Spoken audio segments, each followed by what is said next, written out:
एक साधारण सी चाय फुटपाथ पर भी मिलता है और 5 स्टार होटल में भी मिलता है, लेकिन अगर आप उसी चाय को फुटपाथ पर पीते हैं तो उसका कीमत कम लगाया जाता है, लेकिन उसी चाय को अगर आप एक 5 स्टार होटल में पीते हैं तो उसका कीमत अधिक होता है। ऐसा क्यों?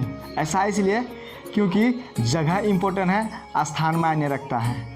नमस्कार दोस्तों, जैसा कि आप लोगों को मैं पिछले वीडियो में बता चुका हूँ कि भागवत पुराण करने का भी समय होता है, एक टाइम होता है।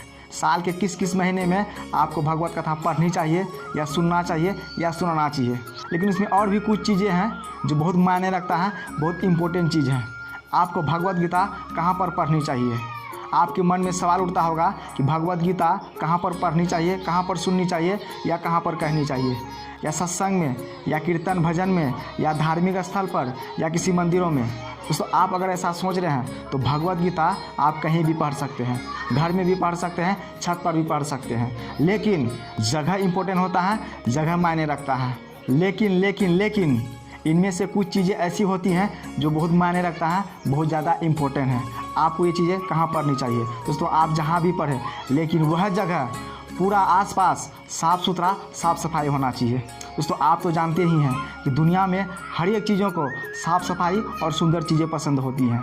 जब आप साफ़ सुथरी जगह में पढ़ना शुरू करते हैं तो वहाँ वास्तव में भगवान का वास होता है। दोस्तों, साफ़ सफाई सबको पसंद होता है। भगवत पुराण जहाँ भी कहे, जहाँ भी सुने, जहाँ भी पढ़े, उसके आसपास पूरा साफ़ सफाई होना चाहिए। आसपास कूड़ा कचरा ना हो, कहीं कचरा ना हो, पूरा साफ़ सफाई का ख्याल होना चाहिए। आप कहीं भी पढ़ सकते हैं, आप अगर छत पर ही पढ़ते हैं तो अच्छी बात है, लेकिन छत पूरा साफ़ सफाई होना चाहिए, आसपास साफ़ सुथरा होना चाहिए। अगर आप घर में ही पढ़ते हैं या किसी बगीचे में बैठकर पढ़ते हैं या कहीं भी पढ़ते हैं, उससे कोई फ़र्क नहीं पड़ता, लेकिन जगह साफ़ सुथरा होना चाहिए, साफ़ सफाई होना चाहिए। अगर साफ़ सफाई नहीं है तो आपको पढ़ने में मन भी नहीं लगेगा, आप ठीक तरह से समझ नहीं पाएंगे। इसीलिए साफ़ सुथरा काफ़ी ज़रूरी है।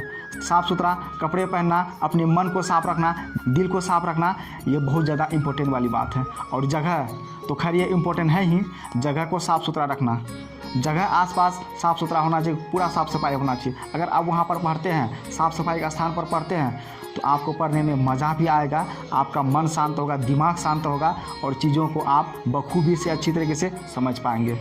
दोस्तों, यही है भागवत गीता पढ़ने का स्थान, या किसी मंदिर या किसी धर्म स्थान या किसी सत्संग या किसी कीर्तन भजन में आप कहीं भी पढ़ सकते हैं। इसका कोई लिखा हुआ नहीं है, कहीं भी लिखा हुआ नहीं है क्या धार्मिक स्थल पर इसे पढ़ना ही चाहिए या सत्संग भजन कीर्तन में इसे पढ़ना ही चाहिए। ऐसी कोई बात नहीं है। सिर्फ आपको अपना जगह पर ध्यान देना है कि आपके आसपास साफ़ सफाई है कि नहीं है। साफ़ सफाई का पूरा ख्याल रखना चाहिए। जहाँ पर भी आप उस किताब को या बुक को रखते हैं वह जगह साफ़ सुथरा होना चाहिए, और जहाँ आप बैठकर पढ़ना चाहते हैं या पढ़ते हैं वह जगह पूरा साफ़ सुथरा होना चाहिए, क्योंकि साफ़ सफाई सबको पसंद है। दोस्तों, अगर आप साफ़ सफाई रखते हैं तो सरस्वती के पीछे पीछे लक्ष्मी भी आ जाए तो उससे क्या फ़र्क पड़ने वाला है। और तो ज़िंदगी अच्छी बनेगी, और तो हम अच्छा रास्ता पकड़ सकते हैं, और तो ज़्यादा नॉलेज आएगा। आप अगर साफ़ सफाई का पूरा ख्याल रखकर साफ़ सुथरा जगह में पढ़ते हैं तो आपका नॉलेज भी बढ़ेगा, आपको प्रसिद्धि भी मिलेगी, ज्ञान भी मिलेगी। इसीलिए साफ़ सफाई काफ़ी ज़रूरी है। नमस्कार।